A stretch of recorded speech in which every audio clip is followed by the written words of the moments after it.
වැඩිමාලා කියන පාලනය මිනිස්සු නැගිටිනවා. இப்ப அவங்களுக்கு சில சீசர்கள் கூட்டி கொள்வாங்க. මේ පාලනය රජවරුන්ට තමන්ට දාසයන්ව උනත් නැගිට ගන්නවා. இப்ப இந்த சீசர்கள் கூட்டி கொள்ளும் பொழுது இவர்கள் எத்தனை 400 பேர் 500 பேர் வந்து போடப்படுவாங்க.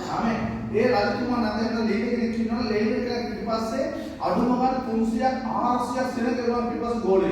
இப்படி அவங்க தீர்த்து கொடுக்கும் பொழுது இவர்கள் அழித்த உடனே அவருடைய கூட்டங்கள் அவருடைய இயக்கங்கள் வந்து அழிந்து போய்விடும். ඒ ඉන්නකොට යා ලීඩර් නරුණාට පස්සේ මොකද වෙන්නේ? ඒකට ගෝල 300ක් ඒ වගේ සෙනග කට්ටියක් ගෲප්යක් ඉන්නවා නම් ටික දවසක් ඒගොල්ලෝ ඉබේම එක්කෙනාට එක්කෙනා ගැලවිලා තමන් වැඩ බලන්න එම යනවා.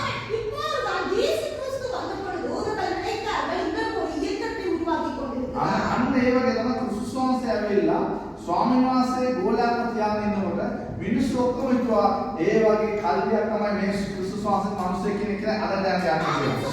இவரை அழித்து விட்டால் இவருடைய இயக்கமும் அழிந்து போய்விடும். ඒගොල්ලන් හිතුවා මොකද්ද? ක්‍රිස්තුස් වහන්සේ කියන මිනිස්සයාව අපි මරුවොත් මේ ගෲප් එකේ කණ්ඩායම ඉබේම විසිරලා යනවා. ඒතර මේ ආගම මෙතන නවතිනවා කියලා ඒගොල්ලන් ප්ලෑන් කරා. ஆண்டு கமால் சாட்சியாக நின்றார். ආමෙන් ඉදා රමාලී කියන මනුෂ්‍ය සාක්ෂියකට විදියා මේ දුරස් දාන්නේ.